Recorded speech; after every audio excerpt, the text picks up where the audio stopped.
Welcome, ladies and gentlemen, to another installment of Pit Pass Network interviews. Today we got Tasha Kummer, the late model driver of the number 35 car. And also 2017 Southeast Limited Late Models champion. So thanks so much for joining us, Tasha. Hi, yes, it's great to be here. Yeah, so I guess for the fans at home, walk me through your background and what got you into racing. I started racing when I was probably 10. Raced go-karts. Um, all the way until I was about 20, 21, something like that.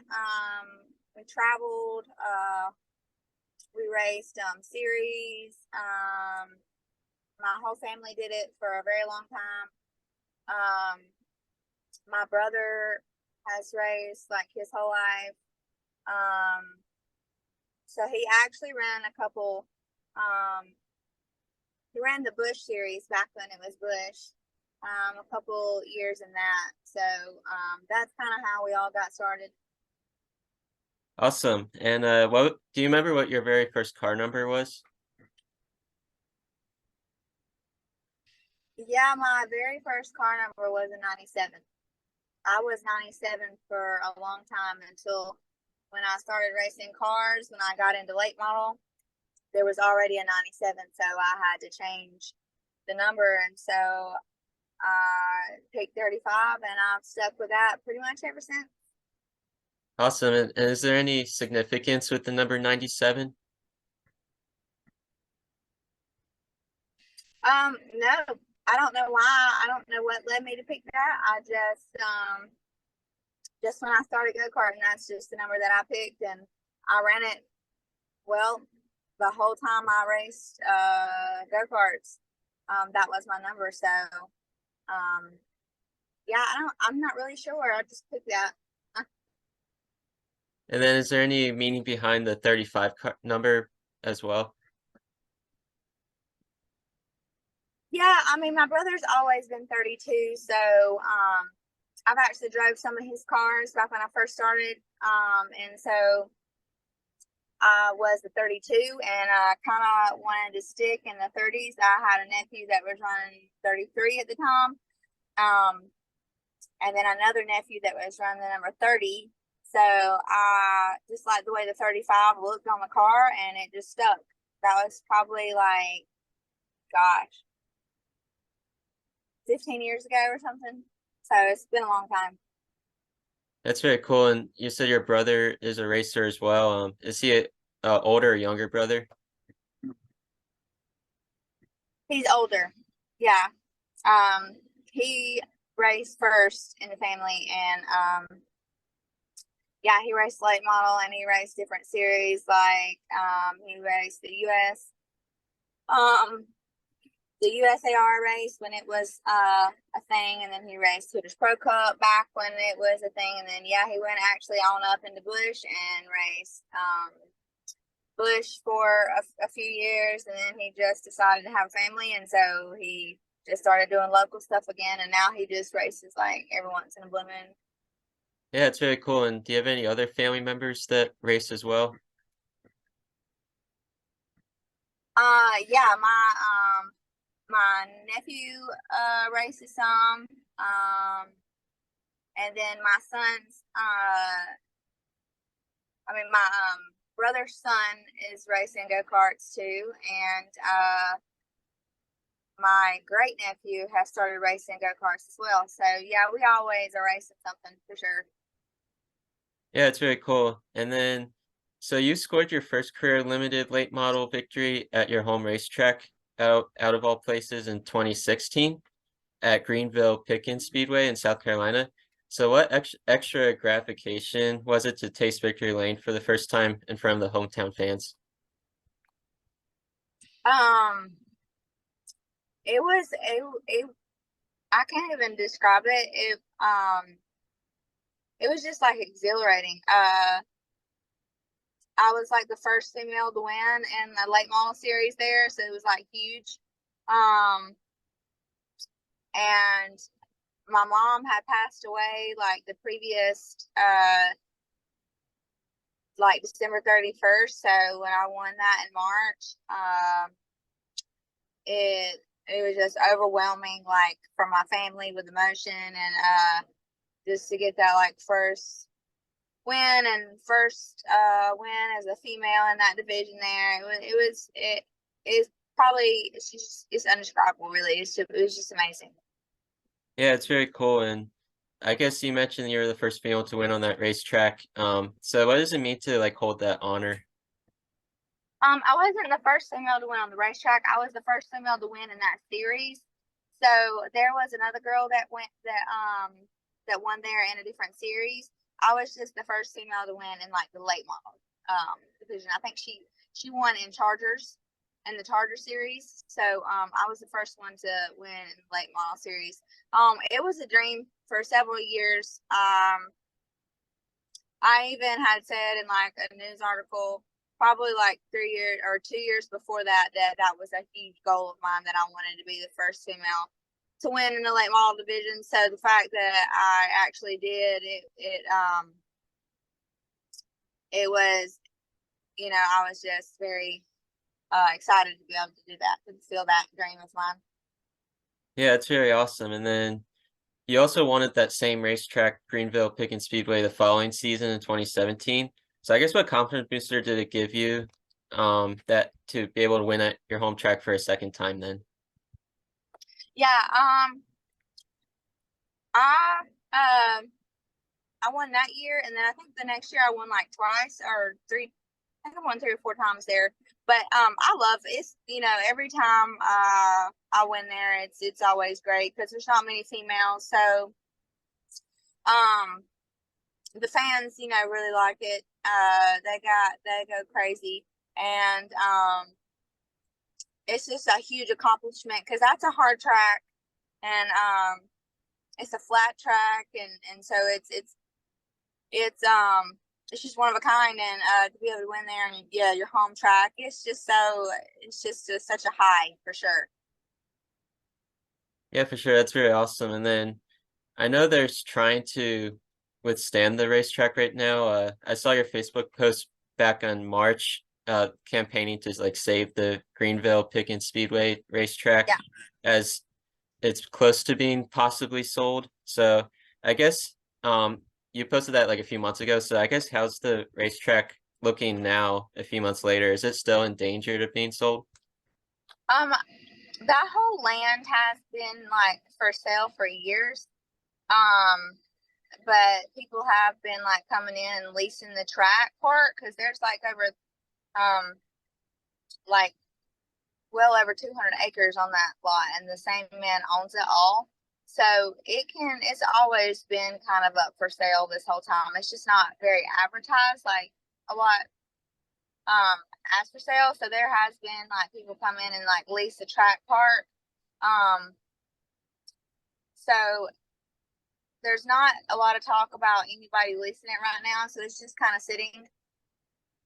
I think that eventually it will get leased out. And even if somebody comes in and buys that huge piece of land, I think that it can definitely be worked out with someone just to maybe buy the track portion or just continue like a lease on the track portion. It's a huge impact in the racing community. It's just, the second oldest NASCAR track. It was televised. So, and that wall out there that has all the champions' names in the late model division ever since it first started, like this will be the first year that there will not be a name for 2023. So it's been every year since like 1956, I think. So, that's sad. So I hope that when 2024 comes around, I hope that a name picks up right beside 2022. Yeah, for sure. And I hope nothing but the best like for that track because I know it's like your home race track um and it's really cool too. I see a lot of people supporting like trying to rescue it too, like Sam Mayer, like Spinny Driver and such. Um Yeah. and so I guess what does it mean to have all this overwhelming support for your home racetrack? Oh, it means so much. I mean, Chase Elliott's raced there. Sam Mayer raced there for several races when he was 12. I think he won out there. So to have all those people like speak on that and speak on how good that track was and how so much like backing from the community, I think it really shows how like a racing family can come together. And like restore a place in history, and that it's important to all short track racing. There's a lot of tracks that's dwindling away, and I think it's super important to keep the ones that we have still running. Yeah, for sure. And it's definitely one of the best like grassroots track like ever too. So trying to withstand that is really important in my opinion. And Yeah. then um that same racetrack, you had a bad crash last summer where you sustained some injuries. You had a fractured ribs and some fractured bones on your back. And so I guess what was that whole process like last year when you got that injury? um it was crazy. It was me and my nephew actually that that wrecked. I was on the pole and he was on the outside, and we connected coming out of the corner, and when it did, it flattened my right front tire, so it sent me straight into the wall. It sent us both into the wall, but I impacted harder because my brakes wouldn't slow me down because all the suspension fell and it was digging into the asphalt. That's like the hardest hit I've ever did. I couldn't breathe. It knocked the breath out of me. I couldn't get air. So you start to panic a little bit when you can't breathe because you don't really know what's wrong. But you just know that you hit super hard, and I did manage to get out. But as soon as I got out of the car, I knew immediately something was wrong with my back. It was like excruciatingly painful. I couldn't move. I didn't want anyone to touch me. It was really bad. So they transported me by ambulance to the hospital. And I was in the ICU that night. They thought that I might had a lacerated liver. They thought that it may start bleeding. I did cut my liver, but it wasn't bad enough to where they would have to do like emergency surgery or anything. But they had to keep me in overnight. I also had damage to like the main artery on my heart. They just said the impact, it hit so hard, everything kind of slants forward into your ribs. So that's what like made the cuts. And I fractured like three ribs. I fractured three places in my back. So I was in the hospital for about 4 or 5 days. And then I had to go to physical therapy afterwards for about two weeks. And still it's not 100%. Like it probably won't ever be 100% to this day, but I don't really feel it as much anymore. But it's just one of those things that happens, and when you race, you don't. It could happen anywhere, and that's just a risk that you take. And I would do it again. If I had a choice not to race or to race, I would do it all over again because I feel like if you race and you come from a racing family, like that's just your love for the sport, and that's just the risk that you take. So Yeah, we're definitely all thankful that you're okay after all that. And was it the first time you experienced an injury in racing? yes, I have. I've took several tumbles, but just because I've been racing so long, and usually you just get banged up a little bit. I busted my lip from it hitting the steering wheel, busted my chin. Sprained my ankle, stuff like that. But nothing I've never had to go to the hospital before. That was the first time. Yeah, for sure. I guess experiencing something like that now, I guess gives you more perspective, I guess, of life, I guess. Yeah, yeah. You just you just realize that you have to have respect for the sport and do every uphold all the safety measures because it does make a difference. For sure. And then also In 2012, you experienced a wreck at Greensville Pickens Speedway, where you were in a caught in a pileup, but then you end up landing on your driver's side. I guess walk me through that experience too. Yeah. There was a wreck in front and I went to miss it and I had it miss it. I had it missed, but the person behind me didn't see it. And so when he came through, he just hit me, which sent me like into the wall. And I just from go-karting, you know, I flipped several times in that, so I knew I was flipping.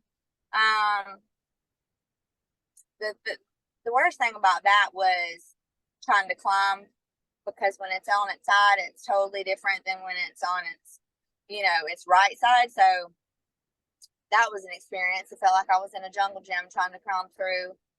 But I had to get out pretty quick because they had saw like oil leaking, and so they thought that it might would catch fire. So I don't do fire. So as soon as they said that, I was like Ricky Bobby and out of that thing. I was not messing with no fire. So I got out pretty quick. It wasn't that.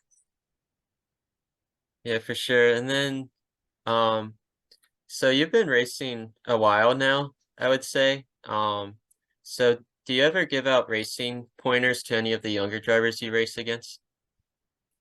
Um, I mean, if they ask me, if we're talking and stuff and they ask, yeah, for sure.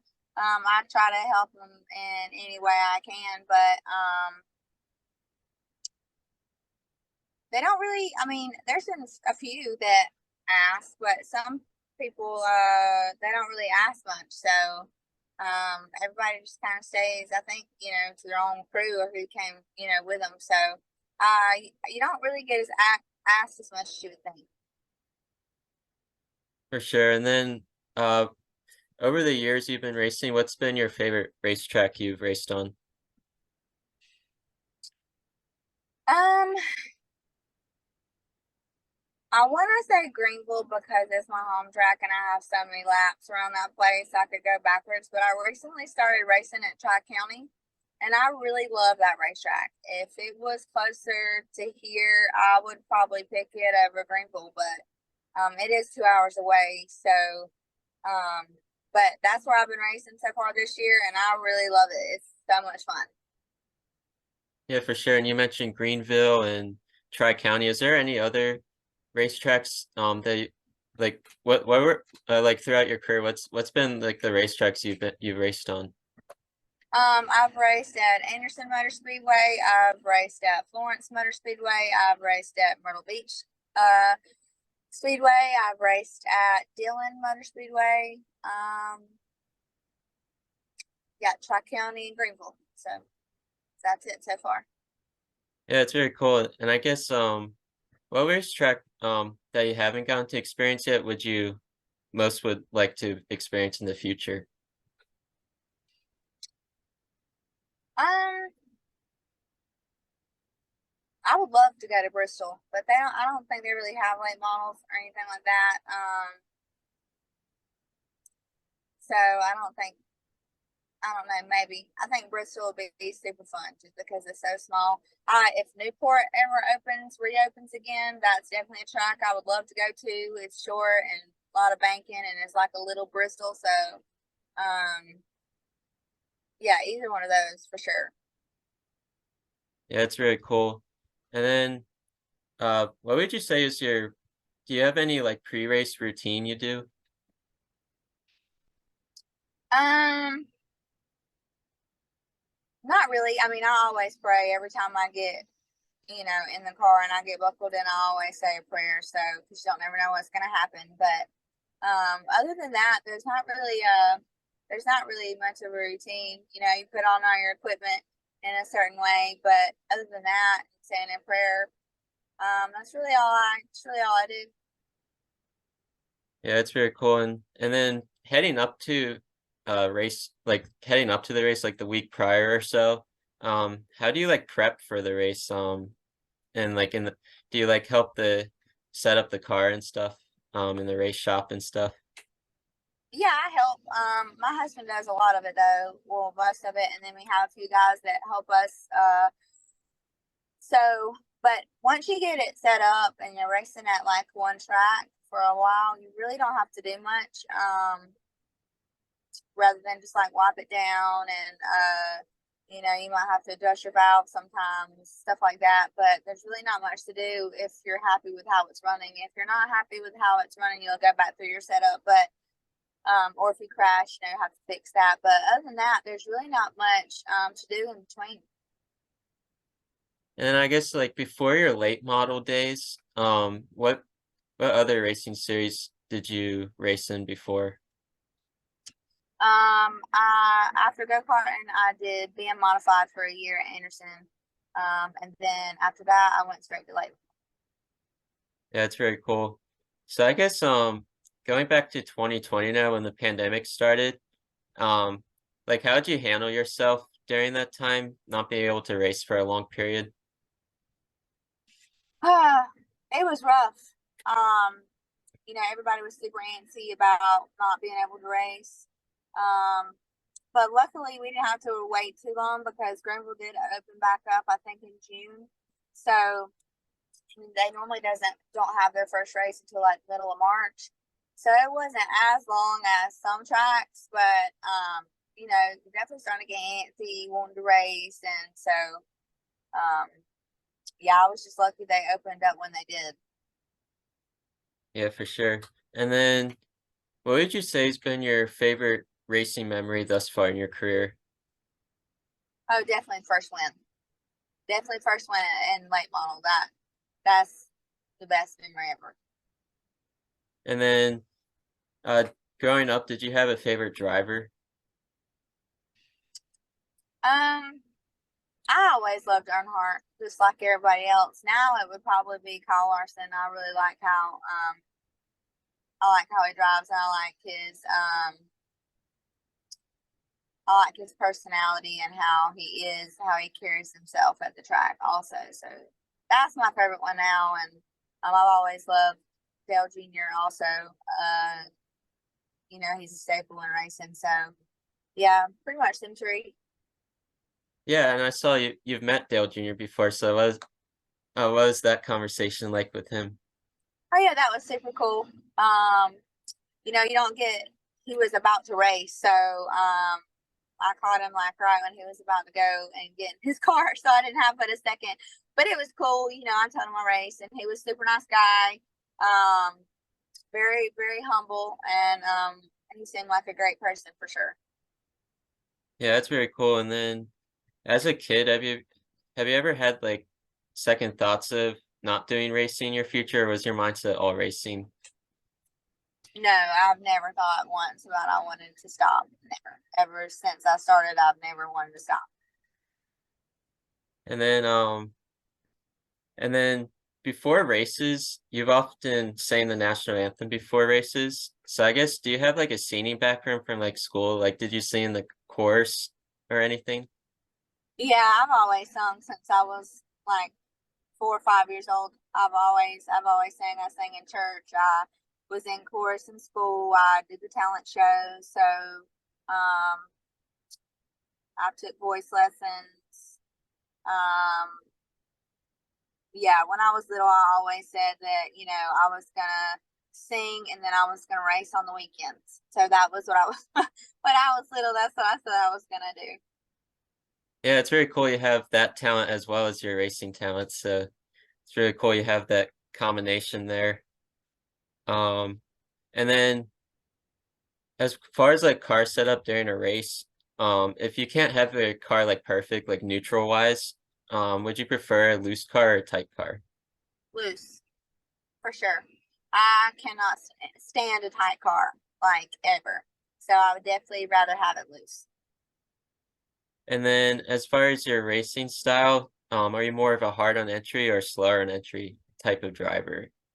Hard on entry. I definitely get um, scolded at Greenville, especially a lot about getting. I mean, not really now, but yeah, I tend to get in like way too hard sometimes. Yeah, I'm definitely a hard on entry kind of person. And then what would you say is your greatest strength and greatest weakness in racing? Um, hmm. I think my greatest strength is I don't get rattled like at all. I'm pretty calm. I don't ever like if somebody's like right on me the whole race, it doesn't shake me. Like I don't get rattled at all, and a lot of drivers get to where they keep looking in the mirror over and over and over and they miss their line, but I don't ever get rattled ever. Um, and the probably the biggest weakness is um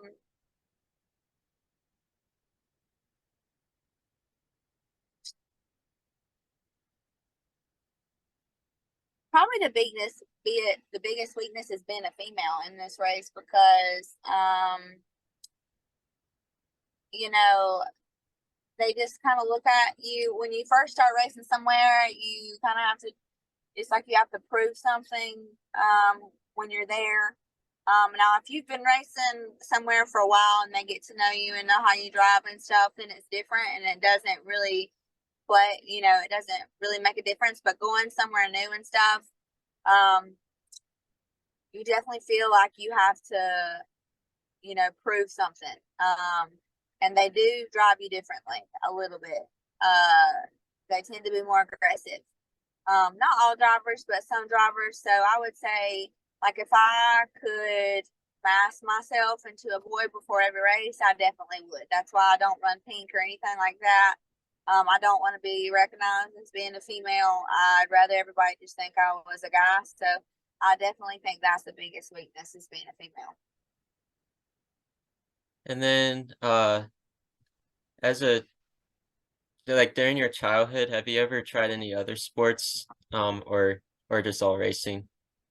I did basketball and volleyball as a kid, but I also raced then too. So I ended up just picking racing because I wanted to stick with that. And then do you enjoy watching any other sports than racing? Um, no, not really. I don't really like to watch. I mean, maybe if I went to something, I would like basketball. If I went and watched, I would like that. But other than that, no. And then over the years, who would you say has been your biggest inspiration? Um,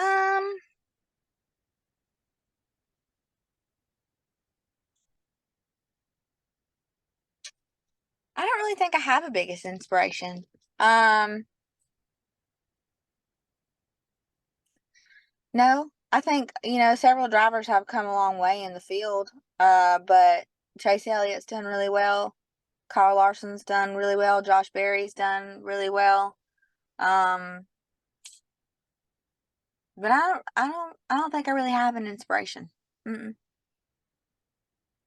And then do you have any uh do you own any pets? Yes, I have two Shorkie puppies, and one name is Spindle, and one name is Harrington. That's really cool. And then outside of racing, what do you enjoy to do in your free time? Um, I like to build things with wood. So, or remodel my house. I build shelves and tables, and I put down flooring, and I've changed toilets, and I've changed lights, and so I've kind of did electrical, plumbing, and pretty much everything in our house so far. So it's definitely like and I love to build stuff. I have like a whole wood shop. So Yeah, it's very cool. And then we mentioned earlier that your home track is Greensville, but the NASCAR track in South Carolina is Darlington. Have you ever been to a Darlington race? yeah, I have. It's been years ago, but yeah, I did. I've attended that. That's very cool. And then any other NASCAR races you've been to over the years? Yeah, I've been to Bristol, Charlotte.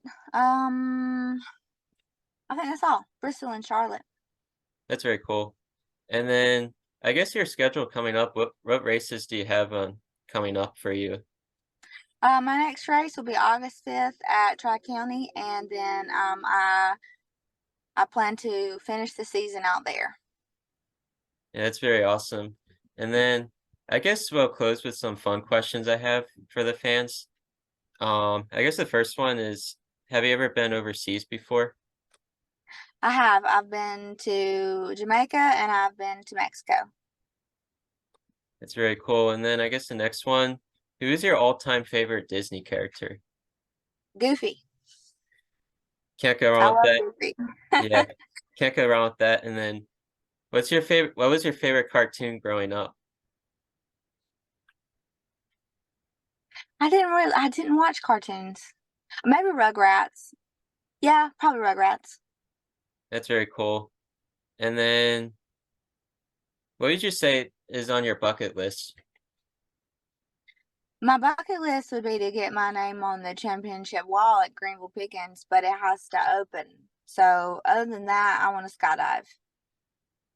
I I definitely won't be skydiving, so I give you props for that because Yeah. I'd be too scared. Yeah. And then um do you prefer bone-in or boneless wings? And then what's your favorite Um, flavor? I'm a vegetarian, so I don't eat any kind of meat. Okay. Um I guess another food then, what's your favorite ice cream flavor? Mm, probably strawberry. I like plain strawberry with real strawberries in it. And then we mentioned earlier that um that you're a great singer. Do you know how to play any instruments? I can play a few notes on the guitar and I can play a few notes on the piano, but I never really mastered either one. That's very cool. And then staying with the music area, what would you would what would you say is your favorite music genre, and then your favorite artist and song of that genre? Probably country. And it would have to be probably Reba or Leanne Rhymes is my favorite, and yeah, probably that. That's very cool. So I guess closing out now. Everyone at Pit Pass Network enjoys to donate to a charity at the end of each interview. So is there a charity you'd like to highlight for us? Um,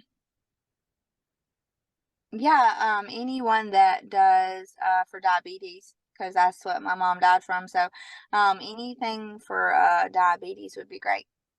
Awesome.